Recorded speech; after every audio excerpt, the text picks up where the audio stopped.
अस्सलाम वालेकुम वरहमतुल्लाहि वबरकातुहू। आप देख रहे हैं हमारा यूट्यूब चैनल। उम्मीद है आप सब खैरियत से होंगे। आज का अमल रिस्क के बारे में है और इसके साथ बहुत सी अहम जो चीज़ें हैं जो कि समझने के लिए हैं, हम उनके बारे में कुछ गुफ्तगू करें जिससे हमें समझ में आ जाए कि रिस्क के बहुत से ऐसे दरवाजे हैं जो हमने अपने हाथों से खुद बंद किए हुए होते हैं। बहुत सी दफ़ा रिस्क ऐसा होता है हमारे करीब आ चुका होता है, लेकिन हमारे जिस्म से निकलने वाले अमाल कुछ ऐसे होते हैं जो कि रिस्क को हमसे दूर कर देते हैं। वो कौन से असबाब हैं, हम उन पे गौर करते हैं। सबसे पहली जो चीज़ है, हम कोशिश करें बावुज़ू रहने की। और बावुज़ू रहने के बारे में बेशुमार फ़ज़ाइल हैं, उनमें सबसे अहम जो फजीलत है वो ये है कि इंसान का रिस्क अल्लाह ताला उसको बहुत जल्द अनायत फरमाते हैं और रिस्क के दरवाज़े अल्लाह ताला उस पर खोलते हैं। बावुज़ू रहने की कोशिश करें। और दूसरी जो चीज़ है जो इससे भी अहम है, हम कसरत से इस्तिग़फ़ार को करते रहें, अल्लाह ताला से बख्शिश और माफ़ी को मांगते रहें। जो हमारे गुनाहों की कसरत है उसकी वजह से बहुत सा रिस्क हमसे दूर हो जाता है।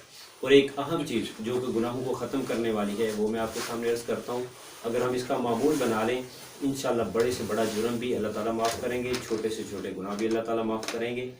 वो है एक नमाज जिसको नमाज तस्बीह कहते हैं, सलातु तस्बीह कहा जाता है।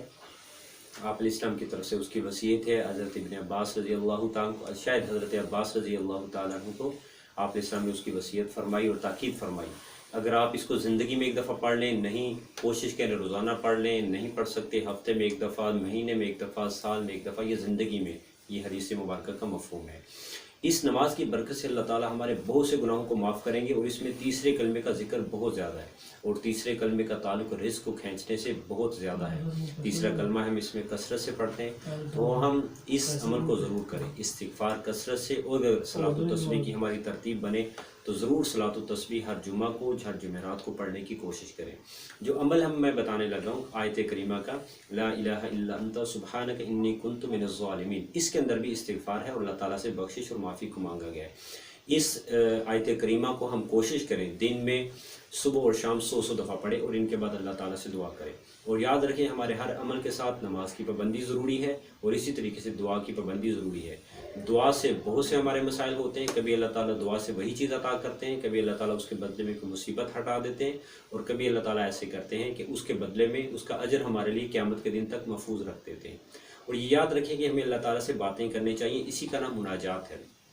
जैसे हम अपनी परेशानियाँ किसी दूसरे को बताते हैं, ऐसे ही हम अल्लाह ताला से बातें करना सीखें। अकेले में अल्लाह ताला से बातें करें, अल्लाह से अपने गुनाहों की माफ़ी मांगें। और अल्लाह ताला इंतज़ार में होते हैं कि बंदे कब मुझसे माफ़ी मांगे और कब मैं इनकी मग़फ़िरत करूँ। अगर ज़मीन से लेकर आसमान की बुलंदियों तक भी इंसानों के गुनाह हो और इंसान सच्चे दिल से अल्लाह से तौबा करें, अल्लाह ताला सब पे पानी फेर देते हैं और अल्लाह ताला को किसी गुनाह की कोई परवाह नहीं है। हम अल्लाहु अकबर इसीलिए कहते हैं कि अल्लाह सबसे बड़ा है और अल्लाह से बढ़ के कोई भी नहीं है। अल्लाह से बढ़ के रहम करने वाला भी कोई नहीं है, अल्लाह से बढ़ के माफ़ करने वाला भी कोई नहीं है। वस्सलामु अलैकुम वरहमतुल्लाहि व